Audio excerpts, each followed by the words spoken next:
성경 말씀을 읽어드리겠습니다. 창세기 13장 14절부터 18절까지 읽어드리겠습니다. 롯이 아브람을 떠난 후에 여호와께서 아브람에게 이르시되 너는 눈을 들어 너 있는 곳에서 북쪽과 남쪽 그리고 동쪽과 서쪽을 바라보라. 보이는 땅을 내가 너와 네 자손에게 주리니 영원히 이르리라. 내가 네 자손이 땅에 티끌 같게 하리니 사람이 땅에 티끌을 능히 셀 수 있을진데 네 자손도 세리라. 너는 일어나 그 땅을 종과 횡으로 두루 다녀보라. 내가 그것을 내게 주리라. 이에 아브라함이 장막을 옮겨 헤브론에 있는 마므레 상수리 수풀에 이르러 거주하며 거기서 여호와를 위하여 제단을 쌓았더라. 말씀을 드리기 앞서서 지난 주일에 제가 한 가지 잘못을 한 부분이 있었습니다. 창세기 13장 이렇게 13장 14절부터 18절인데 본문을 제가 그 다음 장 14장을 자꾸 염두에 두고 이게 말씀을 준비하다 보니 그랬는 것 같은데 13장 14장으로 그렇게 원고를 기록했고 또 그렇게 말씀을 아마 영상에도 그렇게 올라간 것 같습니다. 그래서 그 부분에 대해서 제가 잘못했고 14장을 13장으로 지난 주일에 그렇게 정정해 드립니다. 우리는 지난 시간에 이 본문을 살펴보았습니다. 지난 시간에 살펴본 내용은 다음과 같습니다. 처음에 아브라함은 우르를 떠나 하란을 거쳐 마침내 가나안 땅 세겜에 도착했습니다. 아브라함은 우르와 하란에서 각기 2번에 걸쳐 장차 하나님께서 후손과 땅을 주실 것이다 라는 약속을 2번 받았으며 이 약속은 아브라함이 가나안 땅 세겜에 들어왔을 때 또다시 주어졌습니다. 이 아브라함은 하나님의 약속을 분명한 믿음으로 받아들이게 되었으며 아브라함은 이러한 자신의 믿음을 이제 가나안 땅 세겜에서 여호와의 이름을 부르고 하나님을 위한 제단을 쌓음으로써 최초로 표현하게 됩니다.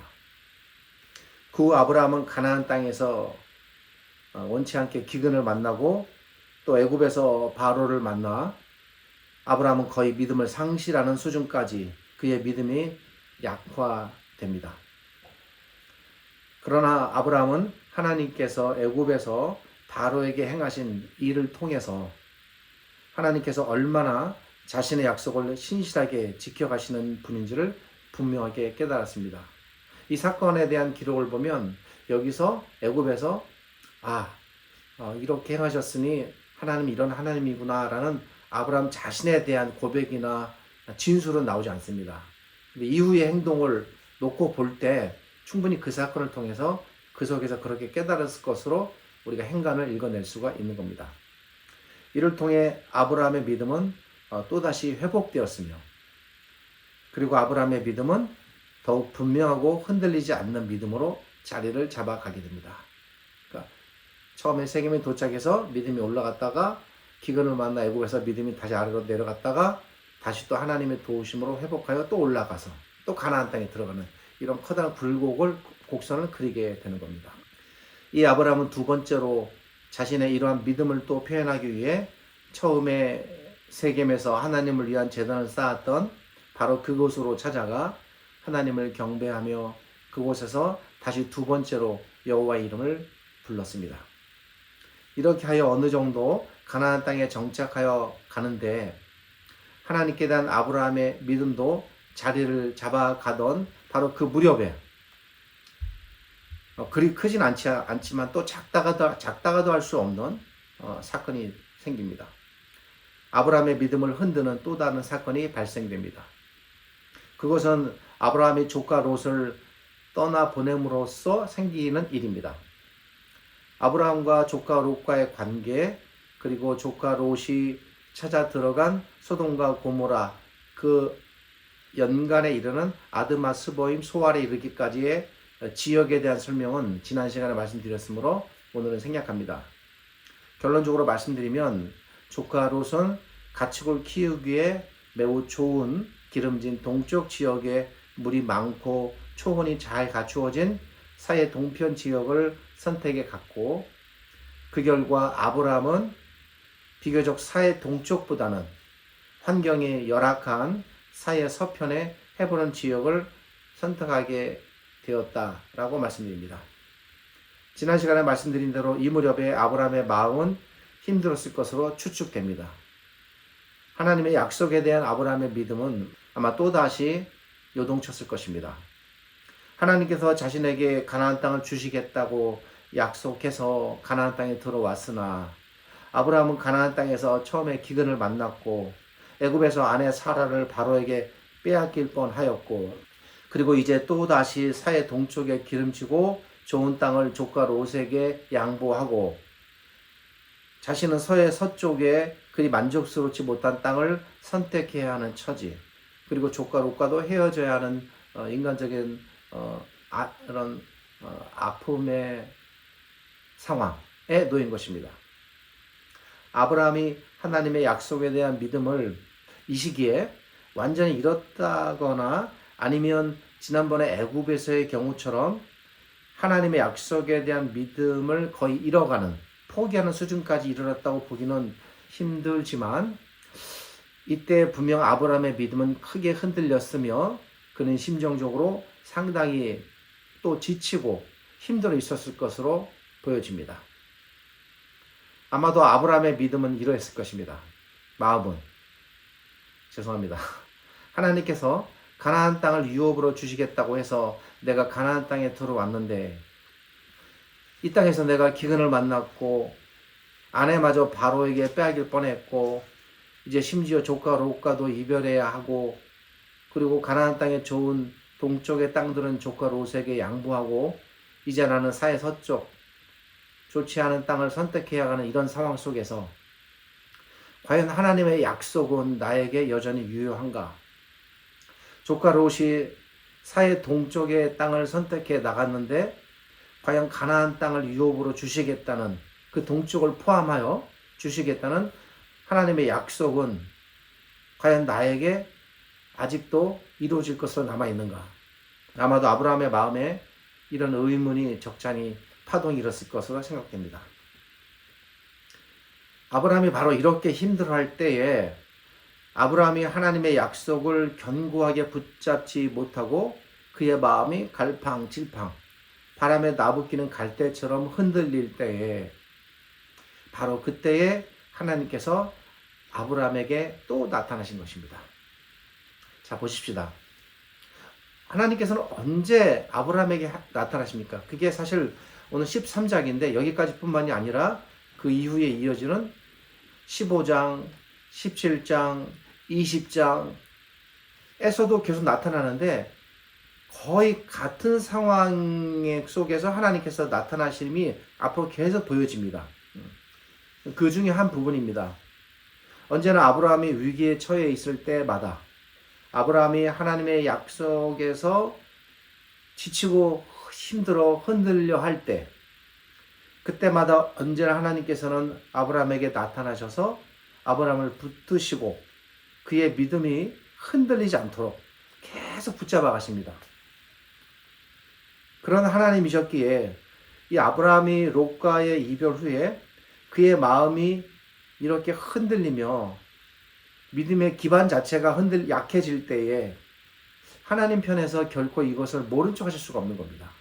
이 하나님께서는 갈대아 우르와 하란과 세겜에 이어 이번에 네 번째로 뭐 그 사이에 또 나타나셨을 수도 있지만 그걸 우리가 단언할 수는 없습니다. 나타나지 않으셨다고. 그러나 일단은 기록으로는 이 네 번째 아브라함에게 나타나셔서 또다시 약속에 대해서 말씀하십니다. 붙잡으라는 겁니다.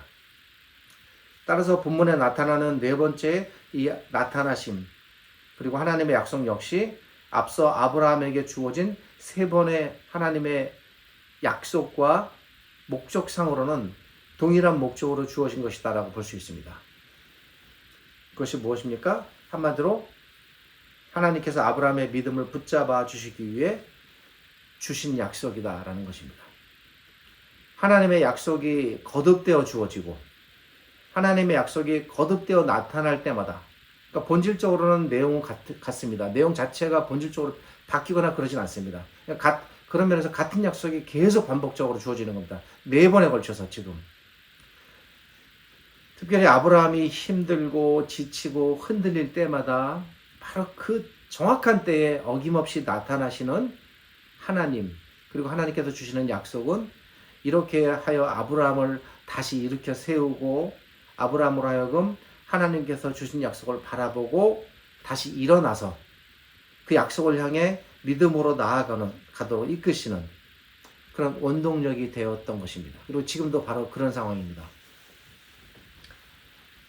본문에서 주어지는 아브라함에게 주시는 하나님의 이 네 번째 약속도 이렇게 하여 아브라함에게 주어지는 하나님의 약속이라 우리가 볼 수 있습니다. 본문에는 하나님께서 주시는 약속에 대한 다양한 이전에는 나타나지 않았던 표현들이 새롭게 등장하지만 좀 이따 그 부분을 말씀드리겠습니다. 등장하지만 내용의 본질에 있어서는 앞서 주어진 세 번의 약속과 같은 약속입니다. 다른 약속이 아니라는 겁니다. 그 동일한 하나님의 약속은 아주 간략히 요약하면 장차 하나님께서 아브라함에게 후손과 땅을 주시겠다는 것입니다. 그런데 오늘 본문에서 하나님께서 아브라함에게 주시는 이 약속은 내용상 본질적으로 앞서 주어진 세 번의 약속들과 같지만 본문에 등장하는 이 네 번째 약속은 내용적으로 좀 면밀히 이렇게 뜯어서 들여다보면 앞서 세 번의 약속들에는 등장하지 않았던 새로운 표현들이 굉장히 많이 등장합니다. 이 부분이 우리가 주목해야 할 부분입니다. 여기서 새롭게 등장하는 내용들은 하나님께서 장차 아브라함에게 주실 가나안 땅의 범위와 이 범위에 대해서도 굉장히 간략히 한두 표현으로 말씀하시는 것이 아니라 굉장히 길고 자세하게 그리고 상세하게 등장합니다. 이 범위와 그리고 장차 늘어날 아브라함의 후손들의 번성에 관한 이야기입니다. 여기서 하나님께서 아브라함에게 주실 땅의 범위라 함은 아브라함의 눈을 들어 보이는 모든 곳을 포함하여 심지어 아브라함의 눈에 보이지 않는 곳까지. 그래서 이것을 말씀하시기 위해서 네가 다녀보라 라고 이렇게 말씀하십니다. 다녀보라. 이렇게 멀리 다닌다는 것은 눈에 안 보이니까 가서 보라는 것입니다. 그래서 보이지 않는 곳까지를 포함하여 가나안 땅의 동쪽과 아브라함 기준으로 동쪽과 서쪽과 그리고 가나안 땅의 최북단 끝 지경으로 말하면 거의 다메섹에 이르는 지역입니다. 그리고 남쪽 끝단은 지경으로 말하면 애굽까지 이르는 경계 지방입니다. 이르는 가나안 땅의 동서남북의 모든 곳을 말합니다. 또한 여기서 아브라함의 후손의 번성에 관한 것이란 장차 하나님께서 아브라함에게 주실 후손인데 그 후손이 헤아릴 수 없을 정도로 많되 그에 대한 묘사의 표현이 새롭게 등장하는데 마치 땅의 티끌처럼 많아질 것이다 라는 후손의 번성에 관한 내용입니다. 이에 대한 더 추가적인 내용은 다음에 창세기 15장에 또 새롭게 계속 등장합니다. 근데 우리가 여기서 중요한 부분이 뭐냐면 이 패턴을 이해해야 됩니다. 같은 내용의 본질적으로는 같은 내용이 같은 약속인데 왜 이렇게 뭔가 새로운 패턴으로 전개되냐는 것이죠. 여러분 어렸을 때 눈사람 만들어 보셨죠? 주먹만한 눈을 이렇게 꽉꽉 쥐어서 원고는 없습니다. 갑자기 생각이 나서 그냥 이해를 돕기 위해서 말씀드립니다. 그 주먹만한 눈을 자꾸 굴리면 어떻게 되겠습니까? 그것이 머리만해지고 좀 더 커지고 축구공보다 더 커지고 나중에 사람 몸까지 커지죠. 나중에 굴릴 수 없을 정도로 커집니다. 지금 그런 상황입니다. 약속의 내용은 같은데 그걸 하나님께서 지금 계속 굴려가시는 겁니다. 굴려가서 그 약속이 담고 있는 내용을 풍성하게 계속 증가시켜 주시는 겁니다. 무슨 말씀인고 하니 하나님께서 아브라함의 그동안 세 번의 약속을 통해 반복적으로 아브라함에게 후손과 땅을 주시겠다라고 약속을 주셨지만 하나님께서 아브라함에게 주시는 그 가나안 땅의 범위가 어떠하며 그리고 아브라함에게 주실 후손의 수가 어떠할 것인가에 대한 구체적인 내용이 이전에는 등장하지 않았는데 본문에 새롭게 등장하고 있다는 것입니다. 우리가 오늘 본문에서 집중해야 할 부분이 바로 이 부분입니다. 지난 주일에는 이 본문 자체의 의미에 대해서 생각해 보았다면 오늘은 이런 약속이 이렇게 계속 새롭게 추가되는 이런 경향, 이 성경의 흐름, 이것이 갖는 의미가 뭔가, 여기에 대해서 말씀을 드리려고 하는 것입니다. 물론 하나님께서는 롯의 동쪽 선택으로 인해 아브라함이 스스로 이르기를, 마음속에 이런 생각이 들었을 것입니다. 야, 저 동쪽이 참 좋은데 그래도 조카가 선택해 나가니 내가 양보는 하는데 참 좋긴 좋다. 저 땅은 나하고 상관이 없는 땅인가? 내가 저 땅을 유업으로 또 받을 수 있는가? 라는 생각을 안 했을 리가 없습니다.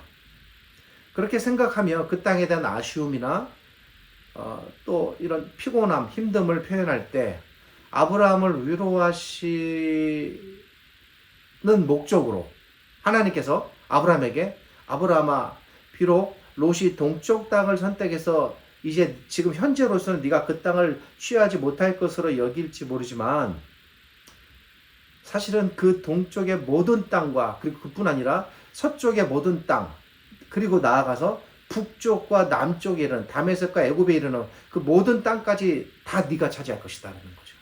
이게 놀라운 겁니다, 아브라함에게.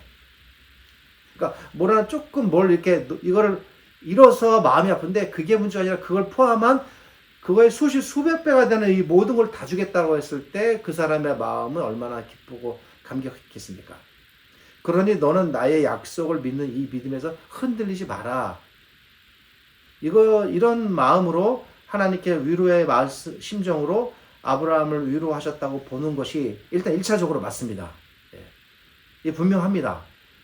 이 해석이 저는 맞다고 생각하지만, 그러나 13장 14절부터, 여기 또 14장으로 적혀있네요. 제가 또 실수를 또 했습니다. 죄송합니다. 13장 14절부터 17절에 이르는 이 아브라함에게 주시는 하나님의 약속의 출현은 하나님께서 단순히 아브라함을 위로하시기 위한 것 이상의, 위로 이상의 중요한 의미가 이 속에 담겨 있습니다. 그걸 봐야 되는 겁니다. 본문에 등장하는 이 네 번째 하나님의 약속이 갖는 중요한 의미는, 자, 지금부터는 그냥 편안하게 들으셨다면 이제부터는 대단히 집중하셔야 됩니다. 하나님의 계시가 갖는 계시의 점진성과 확장성에 관한 문제입니다. 이 제목을 어떻게 달아야 될까 고민을 많이 했습니다. 오늘 설교 제목이 하나님의 계시의 점진성과 확장성이라는 것인데, 어떻게 쉬운 말로 풀어내기가 좀 힘들었습니다. 잘 쓰지는 않는 용어인데 그렇다고 이런 용어를 즐겨 쓰는 건 전혀 아닙니다.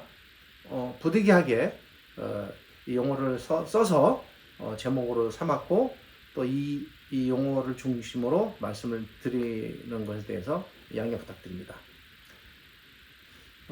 우선 이 하나님의 계시의 점진성과 확장성이라는 말이 갖는 의미 자체에 대해서 먼저 생각해 보고, 그리고 이러한 하나님의 계시의 점진성과 확장성이 오늘 본문에서 주어지는, 아브라함에게 주어지는 이 계시, 약속, 이걸 계시라고 봅니다. 이것이 어떤 연관이 되는지를 말씀드리겠습니다. 먼저 가장 첫 번째로 이 하나님의 계시의 점진성과 확장성을 이해하시기 위해서는 제일 첫 번째로 해야 될 작업이 하나님의 계시가 무엇이다라는 건가, 이에 대한, 계시에 대한 이해가 좀 필요합니다. 어렵지 않게, 그리고 길지 않게 아주 쉽고 간단하게 말씀드리겠습니다. 하나님의 계시란, 쉽게 말씀드리면 하나님께서 자기 백성에게 자신에 관해 알리실 목적으로, 자기에 대해서 알리실 목적으로 하나님께서 때로는 말씀이나 음성이나 꿈이나 환상이나 심지어는 호세아라든지 에스겔 같은 케이스가 여기에 해당이 되는데, 이사야도 마찬가지입니다. 계시를 받는 사람이 살아가게 되는 삶의 과정, 삶입니다. 삶 자체가 계시로 주어집니다. 이런 다양한 방식으로 하나님께서 자기 백성에게 자신을 알리시기 위해서 하나님께서 나타내 보이시는 모든 하나님의 포괄적인 행동, 이 전체를 다 우리는 계시라고 말합니다. 이런 계시는 구약과 신약을 통해서 이미 다 종료되었고, 지금은 더 이상 이러한 양식의 계시는 존재하지 않습니다. 그러니까 이런 계시를 지금도 말하고 있고 주장하는 사람은 잘못된 것이고 이단입니다. 그렇게 생각하시면 됩니다. 이제는 성경 이후에 그런 계시는 없습니다. 이러한 하나님의 계시는 자 보세요. 가장 처음으로 이 계시가 주어졌고 받은 사람이 있어요. 누굽니까? 아담입니다. 아담은 직접 음성으로 하나님의 모든 계시를 들은 사람입니다. 그리고 아담 이후에 또 있었겠지만 사이에 성경에 등장하는 인물로 노아가 등장합니다. 노아에게 많은 하나님의 계시들이 주어졌습니다. 그리고 노아 이후에도 아브라함을 비롯한 족장들이라 하면 이삭, 야곱과 같은 족장들입니다. 그리고 그 이후에 이스라엘 백성들이 많아졌을 때에 각각의 그 많은 사람들 개인에게 계시를 주시는 것이 아니라 그들에게 계시를 주시기 위해서 그 계시를 받아 전달하는 사람을 세우게 됩니다. 우리는 그 사람을 중보자라고 합니다. 그렇게 세워지는 중보자를 통해서 계시가 주어지는 시대가 이제 옵니다. 그렇게 등장하는 사람이 모세, 그리고 다윗과 같은 지도자 혹은 중보자들에게 이제 계시가 주어집니다. 그리고 또 사사들 이후에 그리스도께서 오시기 전까지 선지자들을 대상으로 끊임없이 하나님의 계시가 계속 주어졌습니다. 제가 말씀드린 그런 패턴들로. 따라서 이런 입장에서 봤을 때 하나님께서 아브라함에게 나타나셔서 아브라함에게 주시는, 잘 들으세요, 하나님의 모든 약속들과 그리고 하나님께서 아브라함에게 그의 삶을 통해서 말씀하시는 모든 내용들은 전부 다 하나님께서 아브라함에게 주시는 계시의 범위에 속하는 겁니다. 그래서 여기서 하나님의 계시가 그런데 여기서 하나님의 계시가 갖는 중요한 특징이 있습니다. 그것은 하나님의 계시가 한번 주어지면 그 계시가 그냥 이루어질 때까지 주어진 상태로 멈춰져 있거나 끝나는 것이 아니라 그 주어진 계시는 그 계시가 이루어질 때까지 다른 말로 여러분 그 계시가 흔히 쓰는 표현 아닙니다만 성취될 때까지 계시는 계속 발전하고 나아가는 형태로 또 계속 주어진다는 것입니다. 그러니까 본질은 같은데 같은 내용의 계시가 뭔가가 자꾸 변화가 일어나면서 계속 주어진다는 거예요. 이것이 성경의 계시가 갖는 굉장히 독특한 특징입니다. 그리고 여기서 계시의 중요한 새로운 면이 등장하게 되는데 그것은 주어진 계시가 앞으로 나아가는 과정에서 한번 주어진 계시는 본질은 같지만 내용적으로 동일한 형태의 계시로 존재하는 것이 아니라 시대와 상황에 따라 계시의 내용이 새롭게 추가되거나 또 이미 주어진 계시가 보다 더 발전된 모습을 이제 이루어지겠구나 이런 가능성을 보이면서 점점 더 분명한 형태로 나아가고 있다는 것입니다. 어렵습니까? 어렵지 않죠. 초등학생도 다 이해할 수 있습니다. 내용이 어렵지 않습니다. 이게 익숙치 않아서 그렇습니다, 여러분. 근데 가끔은 이런 시간들이 필요합니다. 계시가 갖는 바로 이러한 특성 때문에 하나님의 계시는 언제나 정체된 상태로 있는 것이 아니라 한번 주어지게 되면 처음 주어진 상태로 또 그대로 존재하는 것이 아니라 주어진 계시는 성취되고 완성될 때까지 내용적으로 그리고 또 그 계시의 명확성의 모습이 점점 더 분명해지고 발전하게 되는 겁니다. 그래서 제가 앞에서 눈사람 얘기를 한 겁니다. 주먹만한 눈을 굴리면 점점 커지듯 계시가 점점 그렇게 풍성해지는 겁니다. 풍성. 이것을 우리는 계시의 발전성이라고 부릅니다. 하나님의 계시는 이처럼 계시의 발전 과정을 통해서 궁극적으로 이루어질 그 성취의 지점까지 나아가게 되는 겁니다.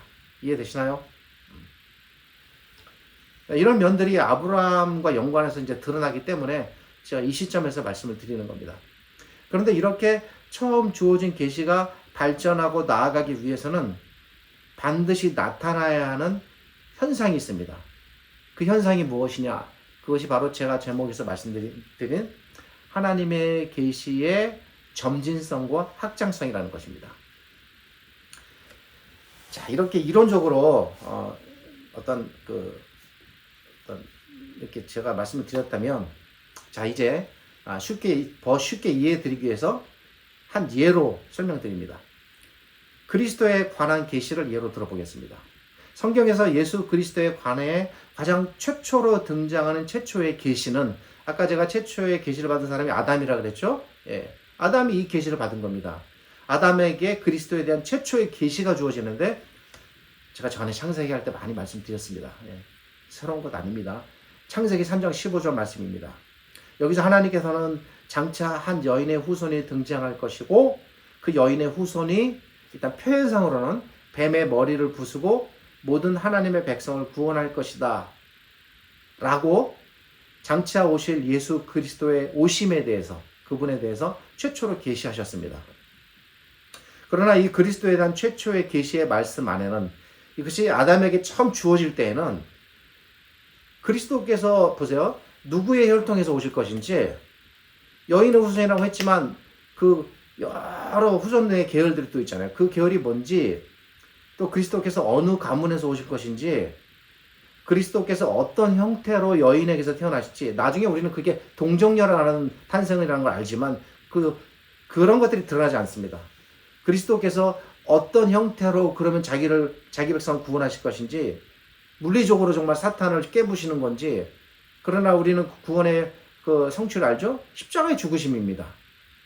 그런 게 나타나지 않습니다. 이런 그리스도에 관한 오심부터 죽으심과 구원에 이르는 모든 과정들이 이 첫 계시에는 거의 들어있지 않습니다. 여기서 계시된 내용은 오직 본질 하나입니다. 뭡니까? 장차 그리스도께서 여인에게서 태어나서 뱀의 머리를, 근데 그것도 상징적이니까 우리는 그건 해석할 수가 있습니다. 사탄을 멸할 것이다. 그리고 멸하니까 그 사탄의 손아귀에 있는 사람을 구원해낼 것이다 라는 내용이 전부입니다. 그런데 시간이 지나면서 이제 계속적으로 이 계시를 발전시키는 새로운 계시들이 계속 추가됩니다. 구약의 여러 기록들과 다윗의 시들이 잘 계시를 드러내 줍니다.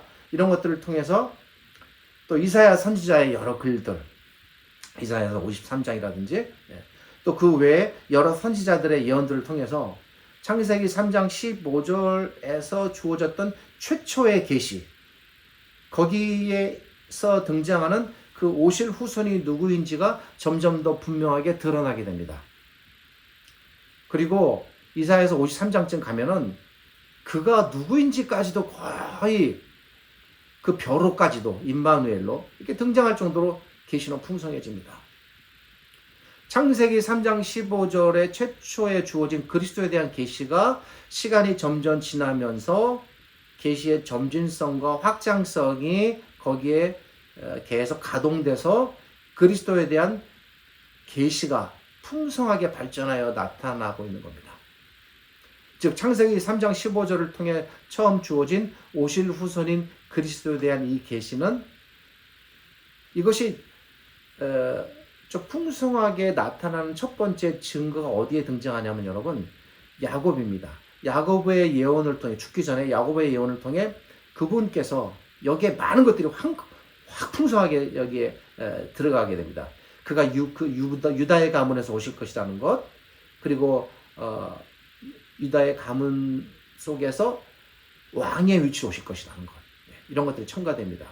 그리고 다윗의 시들을 통해서 그 오실 그리스도께서 유다 가문뿐 아니라 온 세상의 왕으로 오실 분이라는 것, 그리고 이사야 선지자의 계시를 통해서는 그 오실 그리스도께서 세상을 구원하시는데 어떤 방식으로 구원하시는가?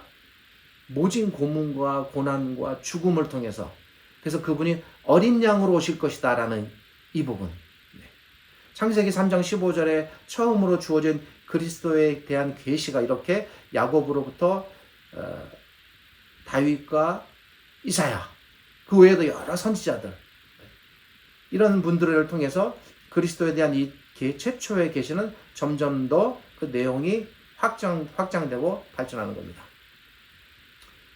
그래서 창세기 3장 15절에 주어진 최초의 그리스도에 관한 계시는 마침내 어떻게 됩니까?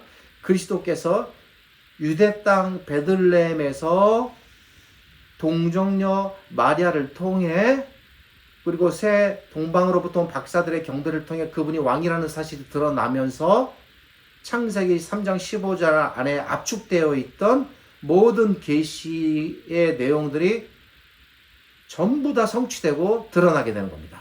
그게 빵 터지는 겁니다. 꽃이 쫙 자라서 열매를 맺기 위해서 꽃봉오리를 탕 터뜨리듯 그렇게 터지는 겁니다. 이상에서 말씀드린 것처럼 창세기 3장 15절을 통해 나타냈던 최초의 원시적 계시, 그런 면에서 이 계시는 이런 모든 계시의 발전 과정을 거쳐서 마침내 베들레헴에서 태어나신 동정녀 탄생의 왕의 탄생이라는 이 그리스도를 통해서 완성되었고, 우리는 이렇게 하나님의 계시는 점진적으로 발전하고 확장된다라는 것을 배울 수 있는 겁니다. 이해되시나요?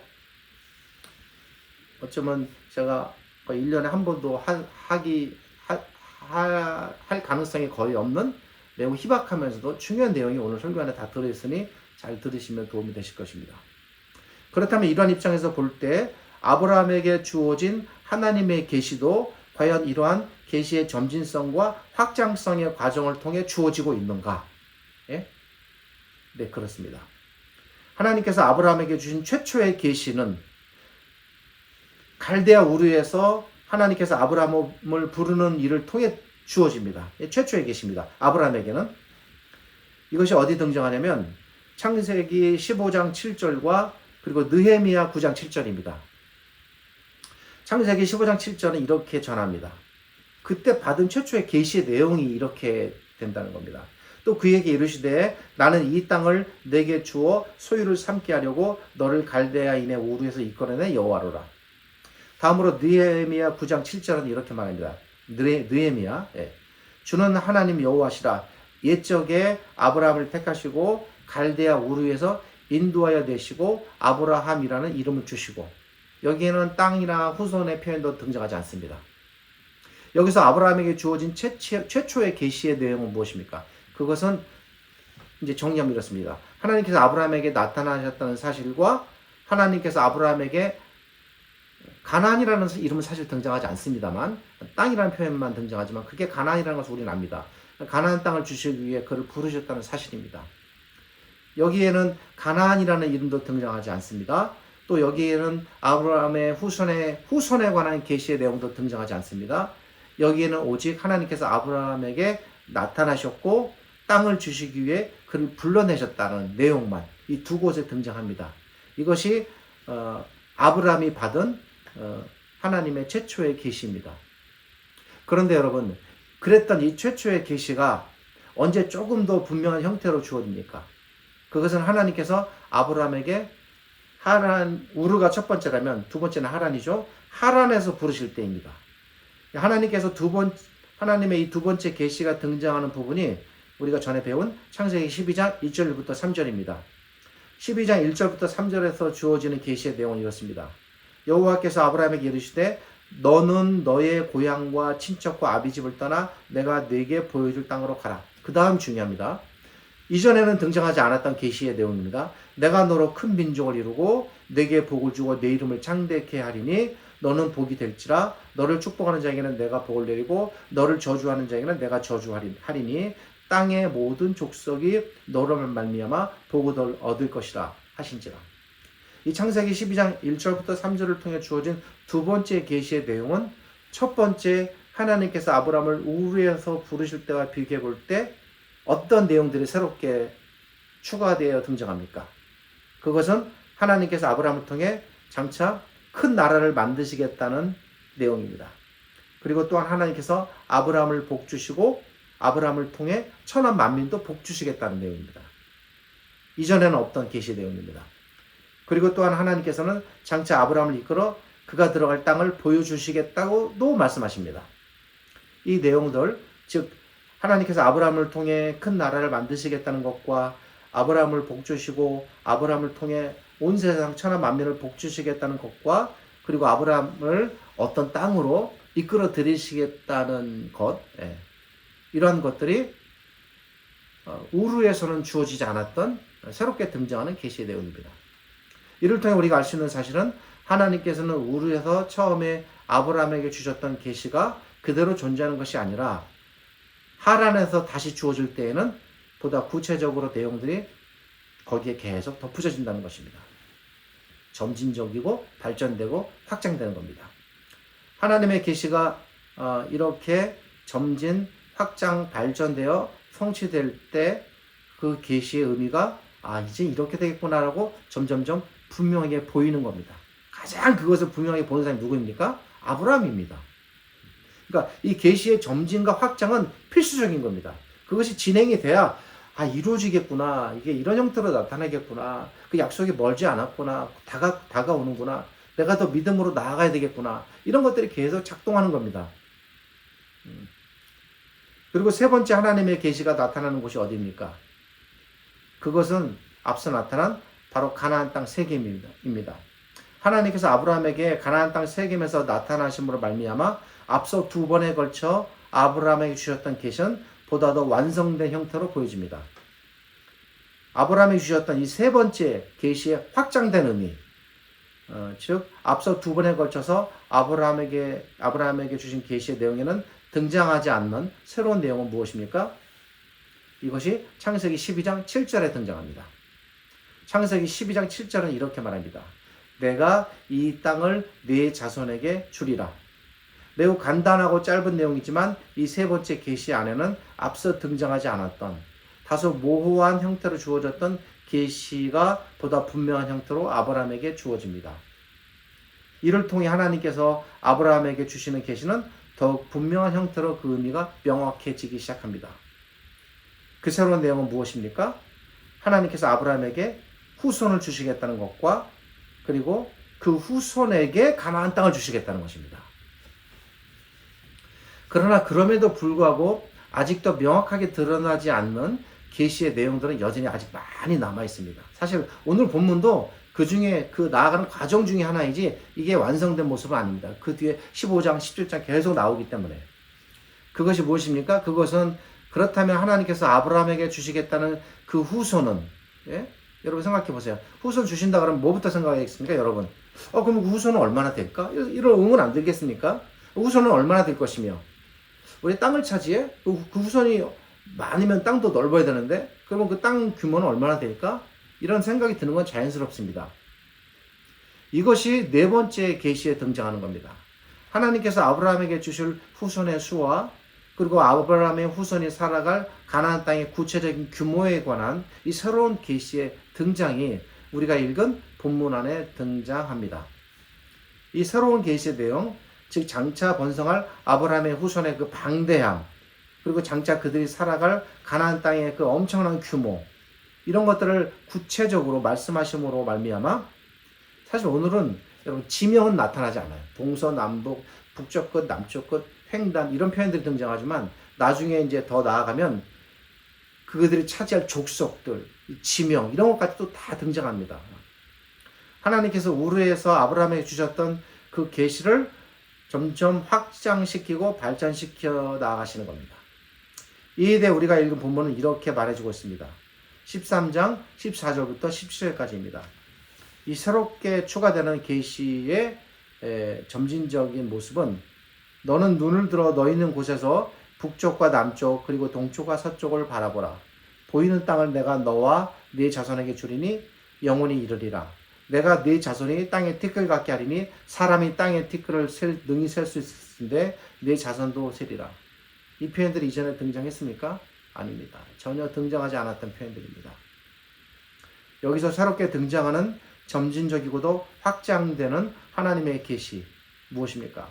그것은 하나님께서 아브라함에게 후손을 주시되 그 후손의 수가 땅의 티끌처럼 많아질 정도이고 또 땅을 주시는데 그 땅이 동서남북 모든 곳에 이르러 가나안 땅 전체를 차지할 것이다라는 땅의 범위에 관한 내용입니다.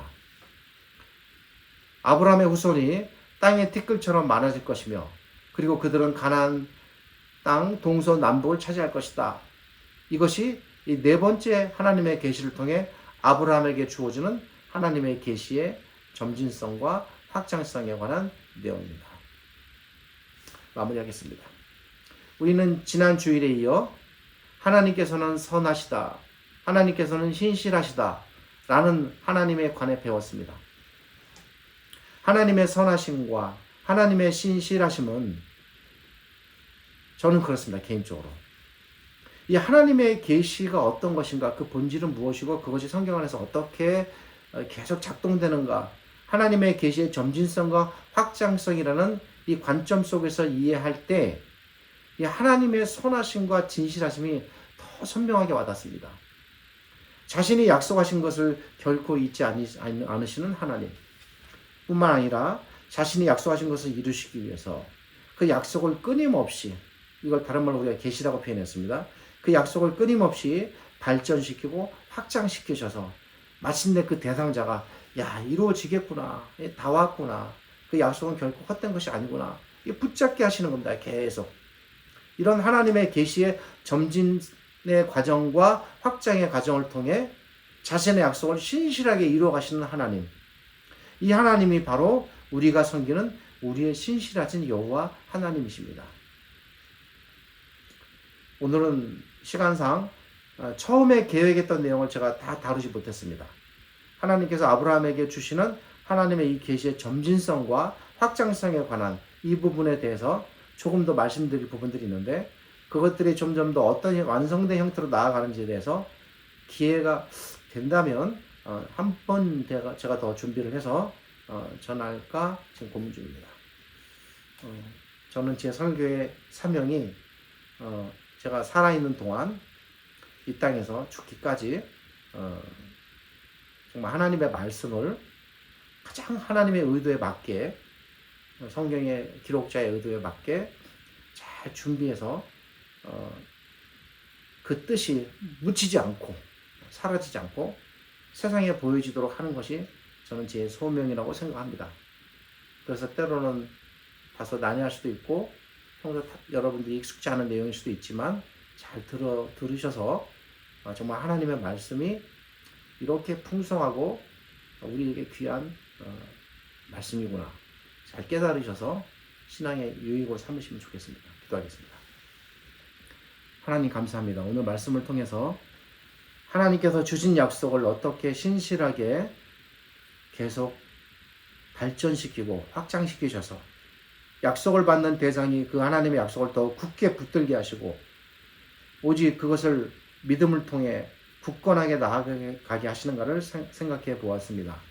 아브라함뿐만 아니라 저희들도 하나님이 이런 하나님이심을 잘 깨달아 우리가 성경을 읽을 때마다 더욱더 분명하게 하나님께 대하여 깨닫게 하시고 알게 하시고, 그래서 우리가 이 땅에서 살아있는 동안 그리고 앞으로도 영원히 더 하나님을 이해하고 사랑하고 섬기고 우리의 온 마음과 온 뜻을 전적으로 다 오직 하나님께만 드리며 하나님을 위해서만 우리라는 존재 자체가 존재하는 그런 의미에서의 하나님의 자녀 백성들이 되게 하여 주옵소서.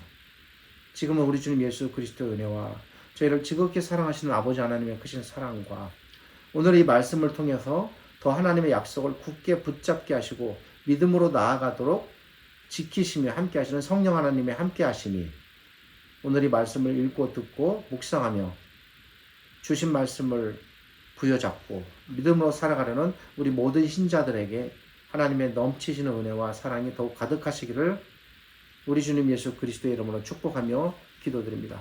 아멘.